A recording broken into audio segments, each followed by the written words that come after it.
the class for data analysis and the project management was the same time.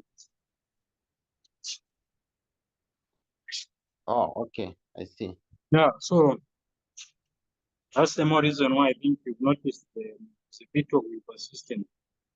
But at least that chapter is closed now. Okay, that's good. Yeah. Maybe just to do a quick recap. We were looking at the project planning the other time, where we said it's very much tempting that when you receive a new project, you just want to start implementing or doing the actual work without you having planned on how everything is going to be dealt with. In project planning, you are taught that, or what you are supposed to do is to make sure that before the actual work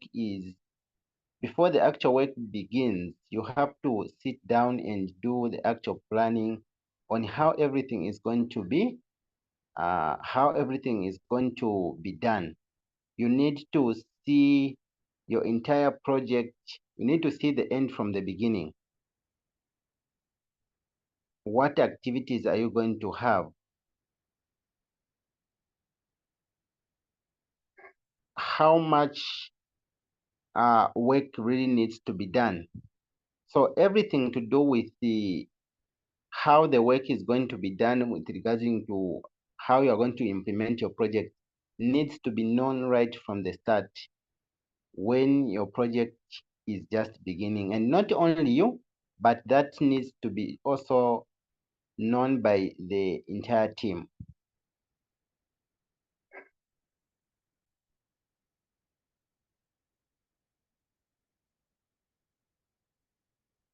Just a minute, just want to remove the caption.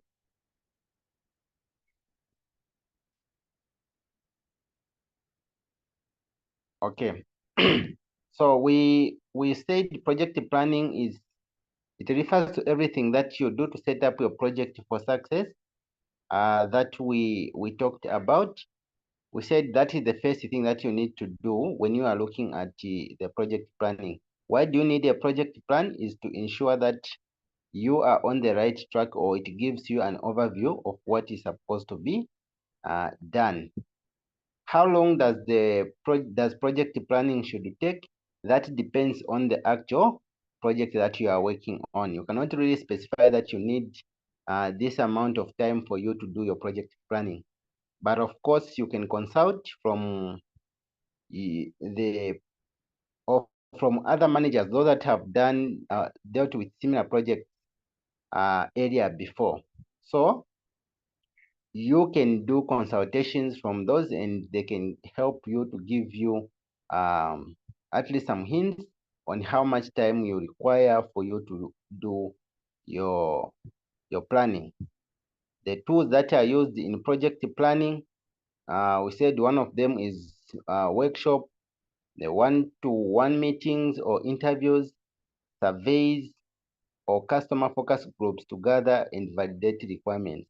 Those are some of the tools that you can use as you are doing your project planning.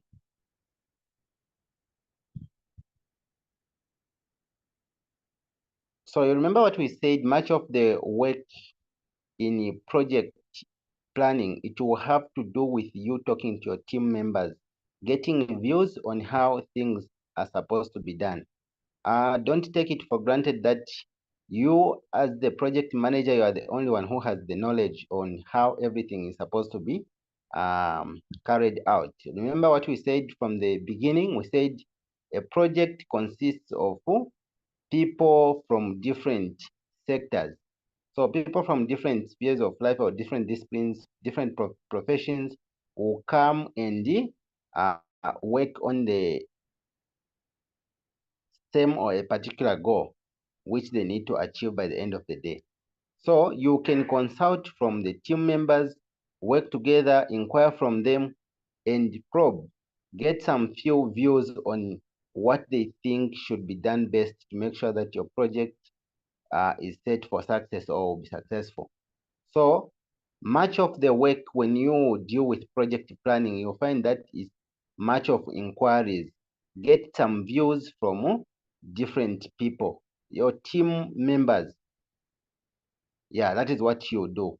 Now, that being the case, that's why we said some of the tools that you need to do is the tools that you are going to use in you getting the information. Some of them, they are workshops and the one-on-one interviews or one-on-one meetings with the members. The elements that are included in the project planning, we said there is a plan for human resource, or the plan for managing the human resource on the team, both in terms of availability and skills. You need to really know how much people or how many people are required in that particular project of yours. How about the skills which will also be needed? You need to make sure that you know that if there are some skills which you need maybe along the way, you need to specify that just from the beginning, not as the project is or as the project progresses. That's when you discover that actually there are some skills, or there is a skill that needs to be put in for a particular work. That should be dealt with from the beginning, because each and everything that you do, you find that there are some resources that needs to be put for that particular thing. So you need to make sure that you really know everything that will need to be involved as the project progresses. The other plan that you need to have is the plan on how you are going to manage your resources. You need to have a plan on everything that you are going to need in that particular project. That has to be outlined right from the start of the project, or those are some of the things that you include in the project plan. The other thing that you also include in the project plan is the communication plan. How often are you going to be updating the team or the stakeholders on how far you have moved with your project? That plan needs to be put in place in the project plan. The other plan that you need to put is the project risk management. A plan for dealing with the project risk, including the process for logging and tracking risks. You cannot afford to set a project without having a backup plan.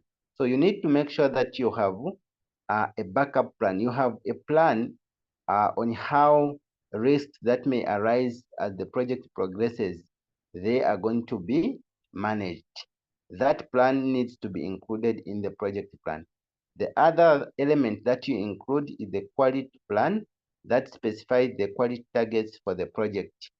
In an event where your project is everything is set or everything is dealt with well, how should it appear in terms of the quality? What quality of work do you need to see?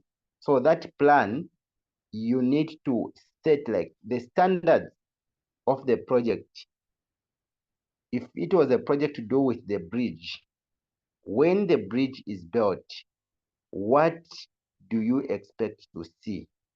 So you need to set a standard, and that standard needs to be included in the project plan. This is just a lot of document, like a document with a lot of information, which we call the project plan. I hope you remember what I said with regards to a project plan. I said this is a document that includes everything on how the project is going to be carried out. It's like the manual for the particular project. That's what a project plan is. Are we good so far? Are we good to go? Any question?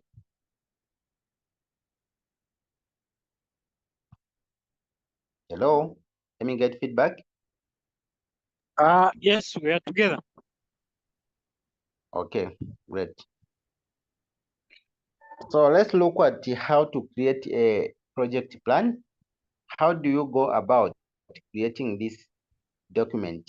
the first thing that you need to do is to clarify what you really need to achieve together as a team. Make sure that the vision for the particular project that you are dealing with is Mapeni bandwidth inaweka 60% yenu mpangilio. Yeah, shit. 1.5 GB.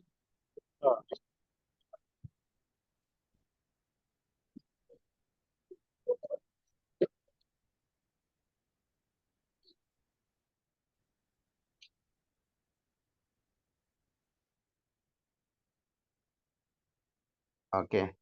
Sorry about that. So what I was saying was that you need to make sure that your vision is made known to your team members. Let each and every person who is involved in that particular project know what you are expected of by the end of the project. Once you have clarified that, you need now to make sure that you work on what needs to be done. That is number 2. So the number 2 thing that you need to do to make sure is working out the processes you need to get there. So if I told you are to achieve this goal, your vision, if at all is to be actualized, what do you need to do? So we're talking about the processes or the activities that are going to be dealt with, the activities that you are going to carry on as you proceed in your project. What are they? So all those needs to also be made known by to your team members. The third thing that you need to do is developing an action plan for how you are going to take this forward. Those are the activities, like what do you need to do as your project progresses. So ultimately, the project manager is responsible for producing the project plan, and while you can't make up all the content yourself, you will be going end from one end to another. So the whole thing that you just need to make sure to know as you progress is that have all the team members involved in the project plan. Of course, as you get some ideas, you will be the one to ultimately compile everything that is needed to be seen in that particular project. You can use some templates. Yeah, you can use a template to make your work easier. A template on the, if at all it means on the human resource which is needed. How many people are needed? What type of skills is needed for that particular project? So you have like a template that you are using, and then you are just going to be filling in that particular template. That's going to make your work very easy. When it comes to the activities, state the activities, and at each and every activity, what are the results do you want to see by the end of it? And then you'll be ticking as the project progresses. That will make your work very much easy. So one thing what you should know is that your project plan is not a document written in stone, like maybe it's something which you cannot adjust. In as much as you have planned right from the beginning, as you forge ahead in an event where you notice that there are some changes that you need to make, you are, or it is very much okay for you to go and make some changes. Make some adjustments where possible. So don't be restricted to the plan that you have made right from the beginning. In an event where you discover that the strategy that you was stated, it can no longer work, you shouldn't be stuck and stick only to that one. You need to be creative enough to think of a new strategy which can work. What you just have to do is to get back and update your plan. So have that put that one in writing and update your project plan. So it's not something which you cannot update. No, you can be referring to it and you can keep on updating it as you forge ahead. But of course, there are some of the things which you cannot change, and those I think you are going to find them as we forge ahead in the last thing. So it's not everything which you can make changes to. No, there are some things that you can change and some you cannot change from the project plan.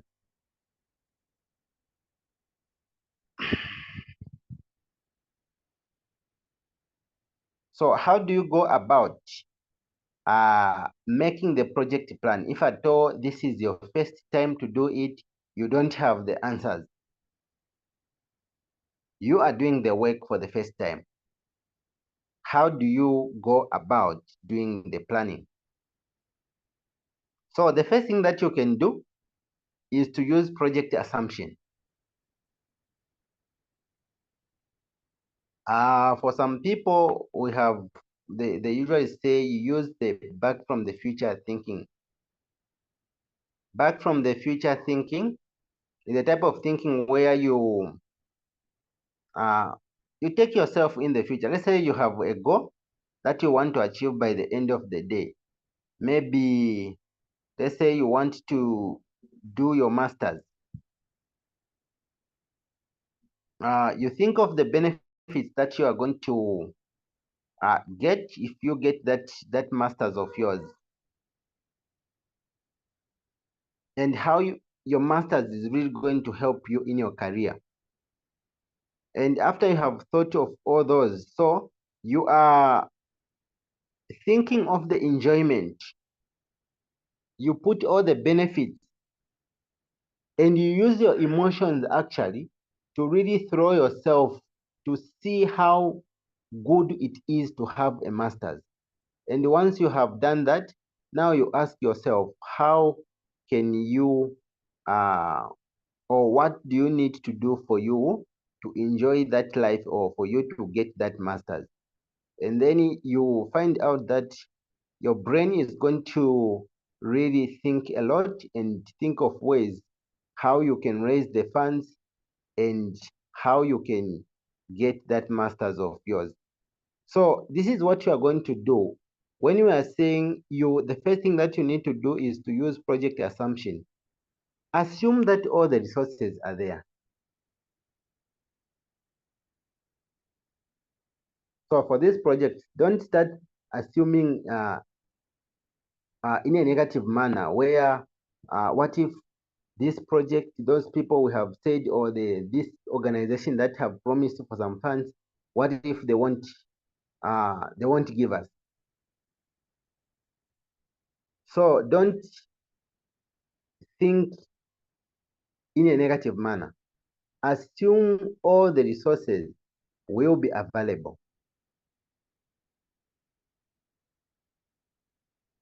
So once you have assumed that, you also assume that all the resources now, they are made available. So this type of thinking, just like I was saying, is something which also usually help people when making goals, or rather when you want to achieve a particular goal. Some people, you'll find out that you can ask yourself a question. If you want to see that you have a particular plan in place with regards to what you want to achieve in life, maybe at the particular moment you don't have money, and to ask you why you are not doing something or why you are not doing anything, the reason maybe you usually give is that it's just that plans are there but we don't have money. You can ask yourself questions like, in an event where you have money, what would you use that money for? Let's assume all the resources that you would need, they are there. What would you be doing by now? So if at all you ask yourself such kind of questions and you seem not to get really to get answers. And then for sure you would know that even if money was given to you, there is definitely nothing that you are going to do. So after you assume that, if all the resources were made available, if all the resources were there, what would you do, or what were you going to be doing? So I'm just getting back to the question that in an event where you don't know where to start from doing this project planning, where do you begin from? You begin from assuming that all the resources are available. In an event where everything was available, everything was brought to you, where would you start from?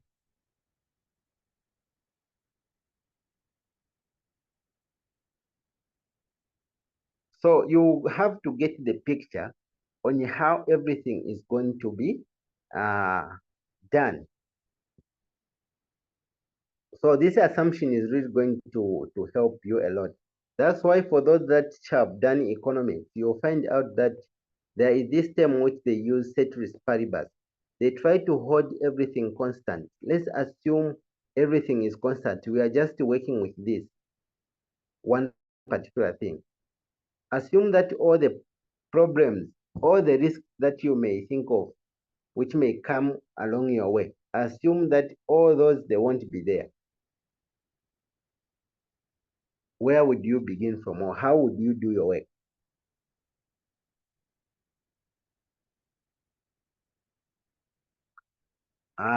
So let's now look at the process of planning. There we're just looking at the assumption, or where you would begin from in an event where you don't have the planning, or where you don't know where to start from. So the process of planning, it involves quite a number of things.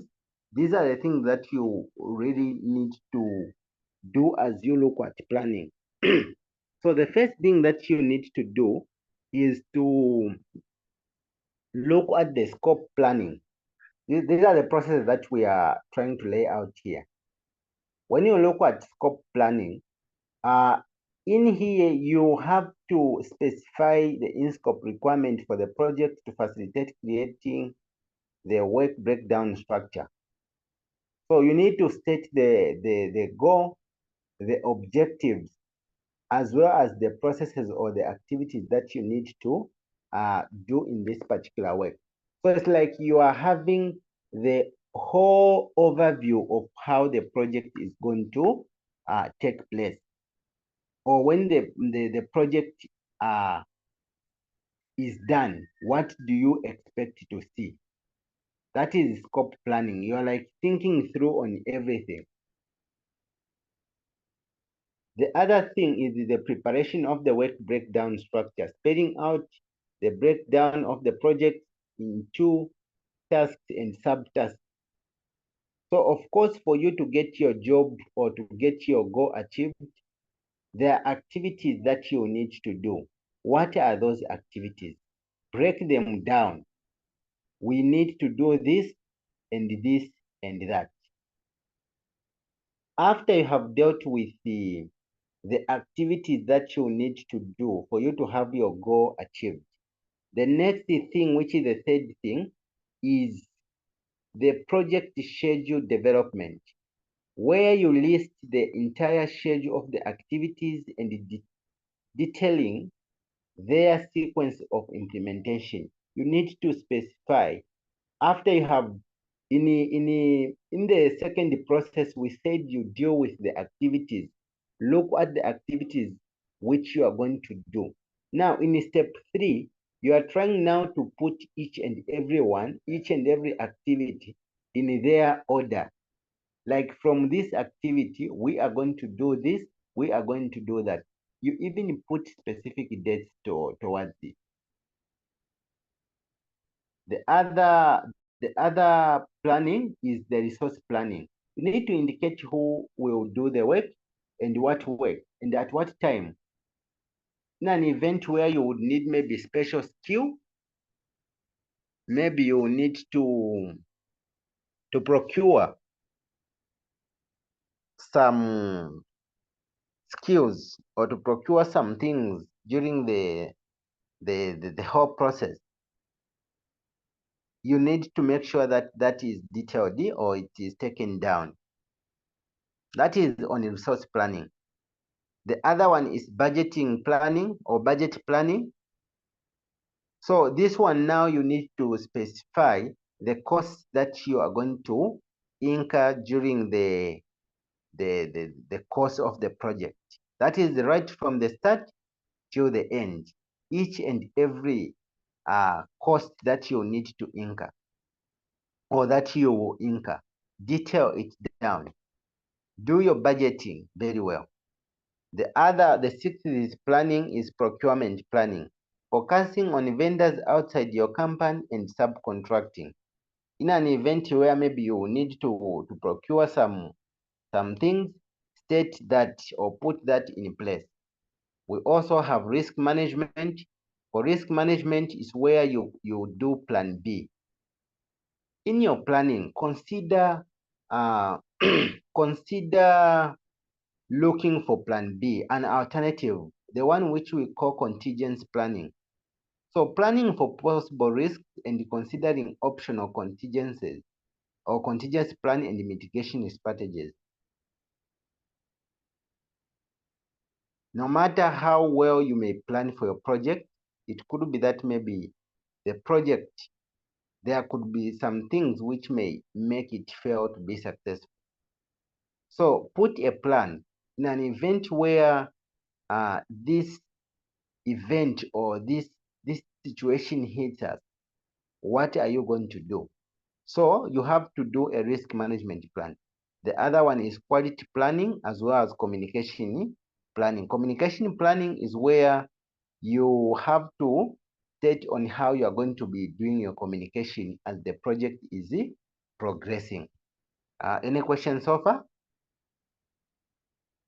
How is it? From my end, so far so good. Okay, that's it's all good. clear. It's all clear. Thank you. Okay. So we were looking at the whole overview of planning, what you need to do in planning for the project. And what you need to do.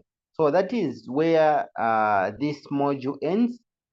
That is the module 3, which looks at planning. After you have planned, I want to summarize this before I come to the risk management. After you are done with planning, the whole thing of planning, what do you think is the next stage?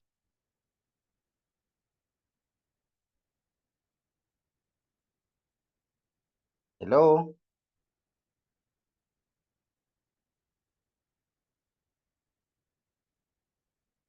Hello? Hello. Mr. Vincent? Yes. From the time we started, we've been talking about project management. We first looked at what it is, its benefits. We went on now to look at the planning, like what you need to do before you start the actual work.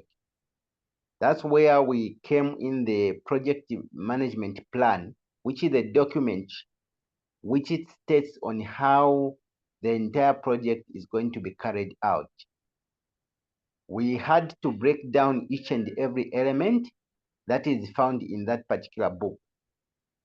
Yeah. And we are here at the end where we are now looking at the planning itself, like the processes of planning, which we have broken down from planning of the human resource to how you are going to be doing with the communication.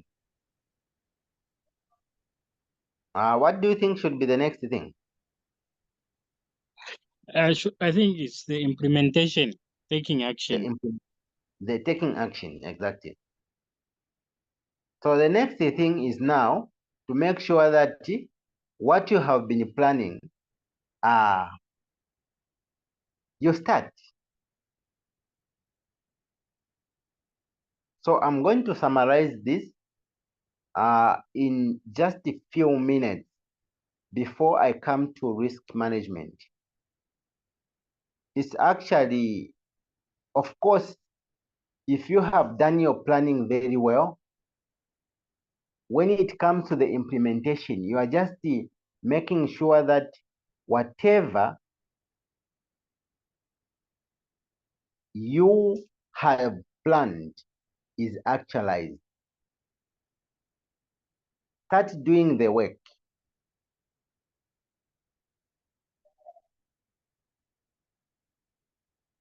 Of course, you begin from the beginning.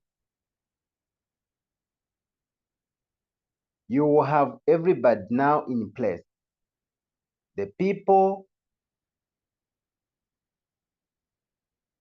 who are going to do the activities or everything. But of course, you will start from the input.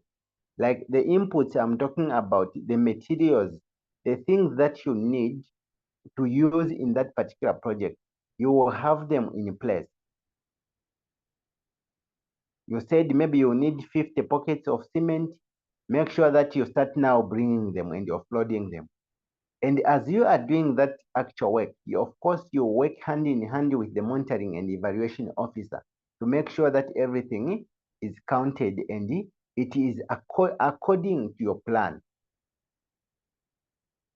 Do your actual work. As you are doing this particular work, you will be reviewing your what? Your plan, to make sure that your plan is going to help you to make sure that you are on the right track. But of course, it doesn't mean that you have to be with your plan like in your hands to make sure that what? No. There are just on some few things where you need to be reviewing, like where numbers are concerned. You know, if at all you had stated that maybe you will need, let's say, if you need to build 3 blocks, you don't need to get back and say, we said we would need to build the 3 blocks. No, you already know that you need the 3 blocks. So each and everything that you are going to be needed, maybe you talk about the skills to do with the plumbers or the bricklayers, all those, you have to make sure that you are now actualizing the work and you have your plan implemented. I want us to look at the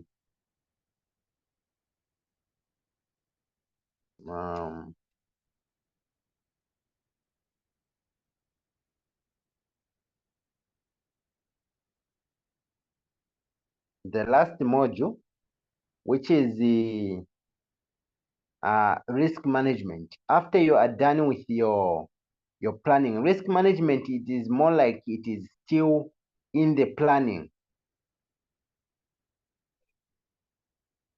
Implementation, it is very much short in terms of the notes. I'll look for the notes for implementation, but it is you just doing the actual work. Whatever you have planned, you now actualize it.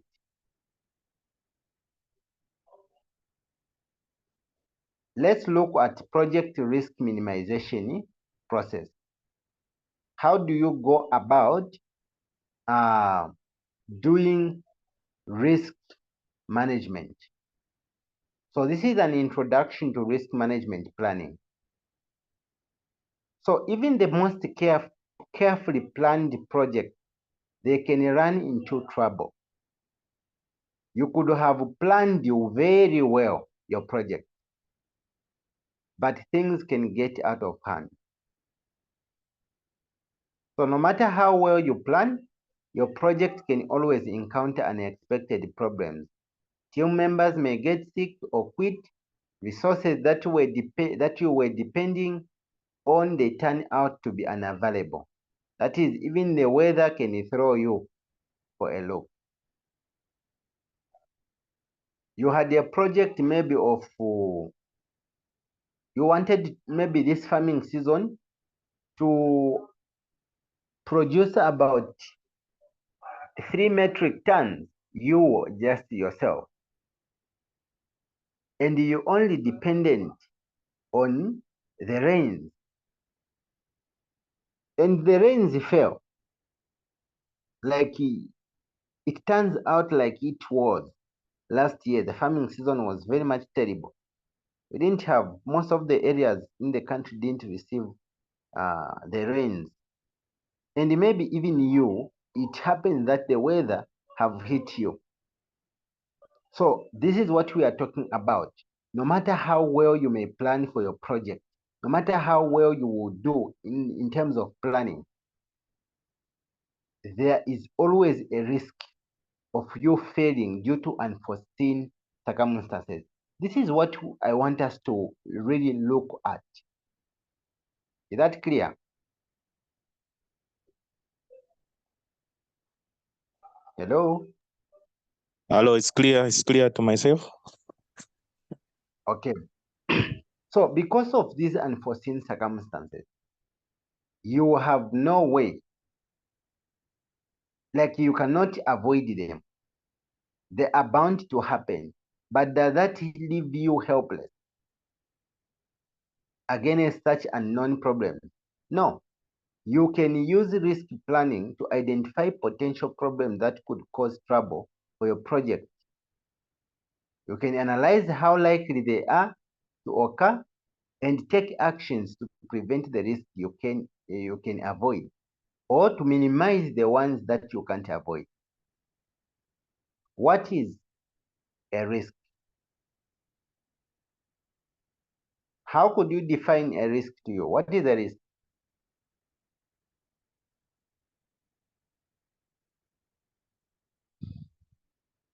Hello? Yeah, a risk is an uncertain event or condition. Uncertain event or condition. Yes, something which you didn't expect to happen and then it happens. Okay. Yes. Thank you for that. Thank you for that feedback. If we are saying that a risk is something that you didn't expect to happen and then it happens, is it that a risk can only be, or are we only looking at the negative side, or even a risk can be a positive, can also occur at the to the positive side? What do you think?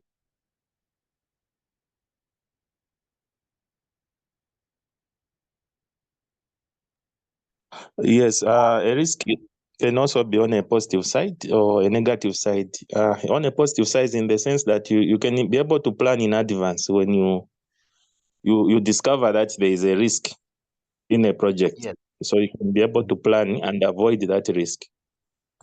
Mm-hmm. Sure. Okay, thank you for that feedback. Mr. Dennis. Yes, sir. Are we together? Yes, sir, we are together. That's good. Thank you. So just like Mr. Vincent has said, that a risk can be from both ends. There are times when you can, let's say, you set up for a project. You are embarking on a project of farming tomato. And this tomato of yours, in your plan, you are planning, maybe you are planning in your planning, when considering on the prices, your selling price is, let's say, you put them that you are going to be selling a crate at 300 kwacha. And when you do your calculations, you find that if you are going to be producing 50 crates in a week by 300, that will be how much? 300 by 50? About 15,000? Is it? Yeah, something like that. So that would be 1,000. that's That going is to be how much? 15,000. 15,000. Yeah, they are correct. Yes. Yes, 15,000. So Yes. in your plan, you plan that the profit or what you are going to be making, not your profit, but what you are going to be making, 15,000 per week. And maybe once you have started harvesting, you will harvest maybe for 2 months.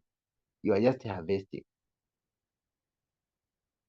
Now, it turns out that when the harvesting time comes, you find that the prices of tomato actually have gone high at 500 per crate. That is also a risk, but it was a positive what?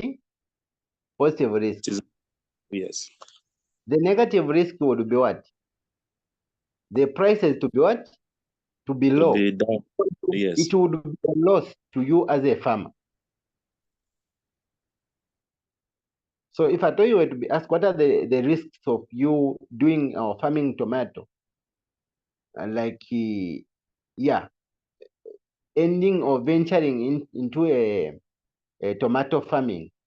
Is it here in Lusaka where we have seen drastic reduction in terms of the prices for tomato?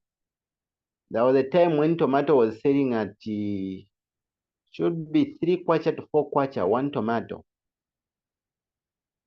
And just that was on a Sunday. By the end of the week, you were finding tomato selling 5 kwacha. That was in terms of crates. A crate it was selling at 350. Before the end of the week, a crate of tomato was already at 100 kwacha. Just within a week. I don't know if I told you had seen that. Yeah, there was a time towards, I think that should have been should be May. Yeah, May, June, somewhere there. So those are the risks. So a risk, just like you have said, is it is any uncertain event or condition that might affect your project. So not all risks are negative. Some risks they are positive, or they can be find you to a better side. And for such risks, we call them opportunities.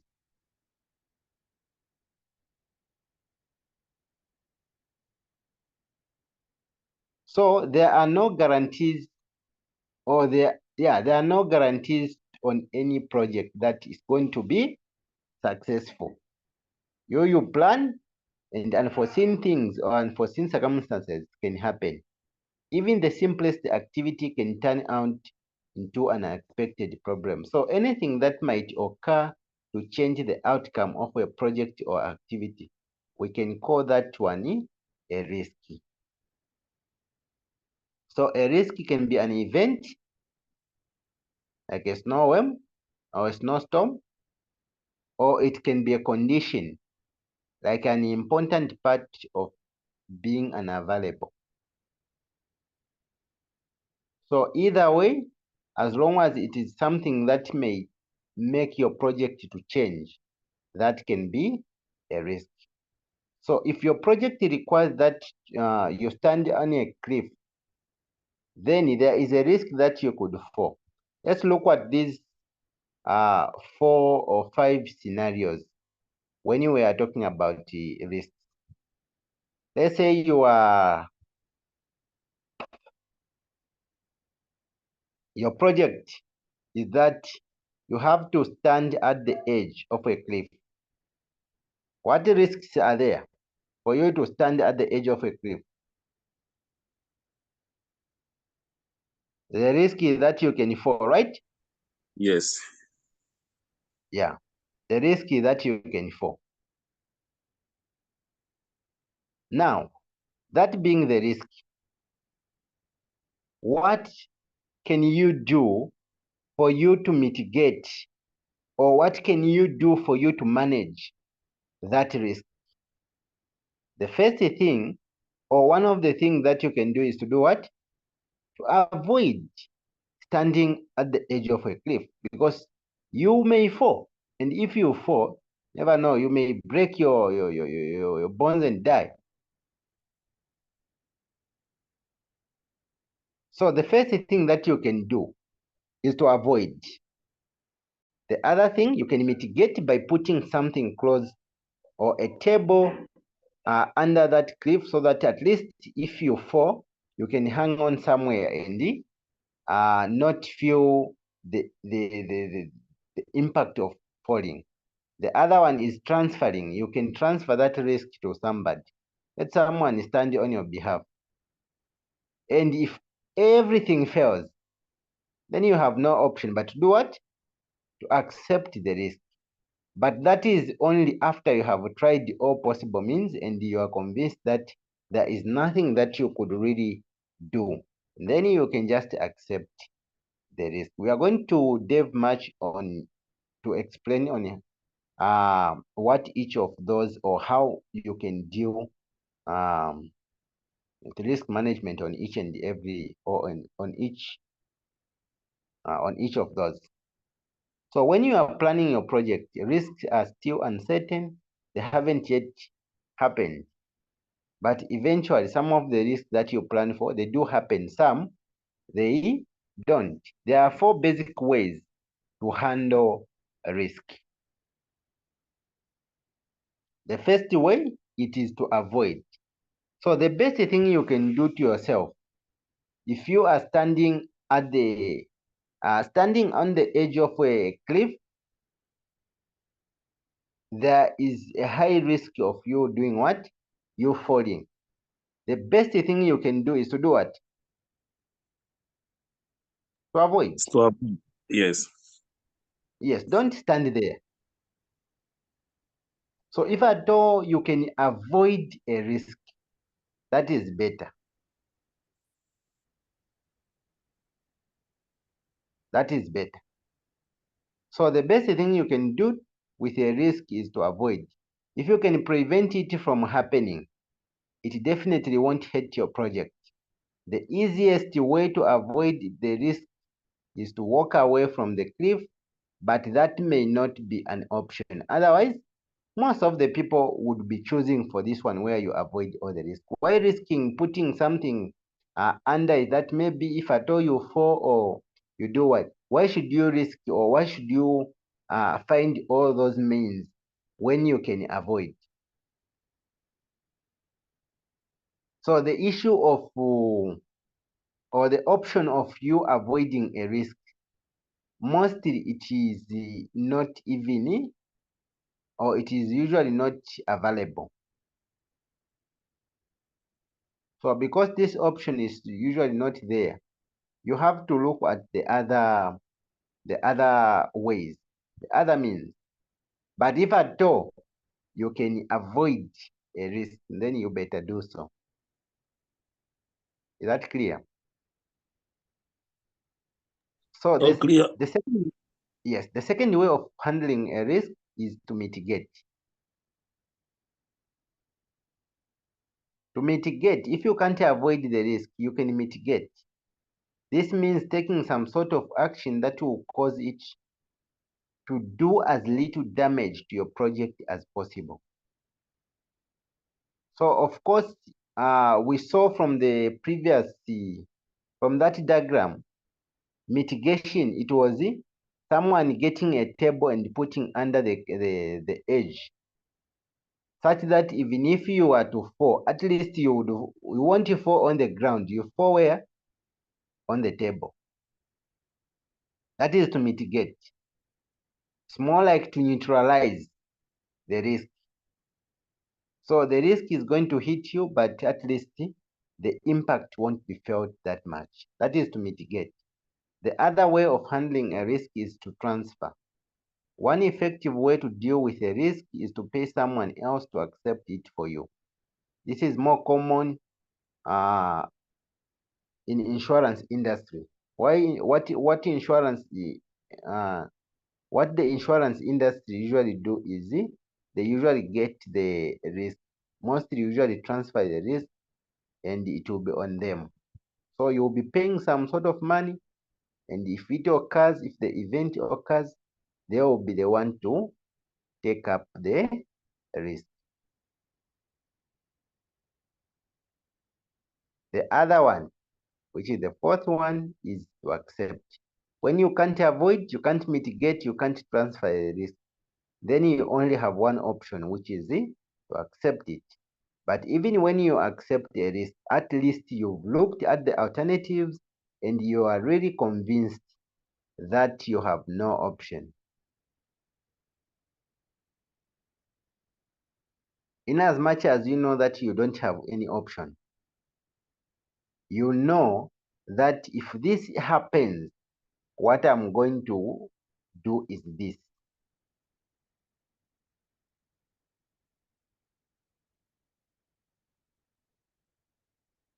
So if you can't avoid the risk, then there is nothing that you can do to reduce the impact.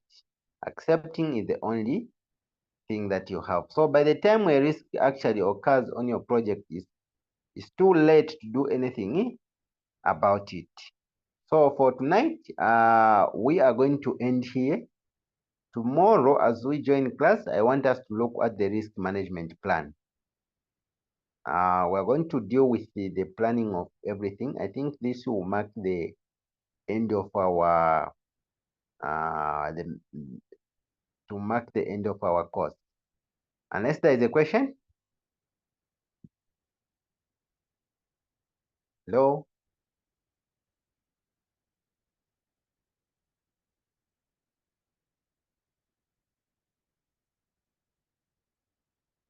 Hello.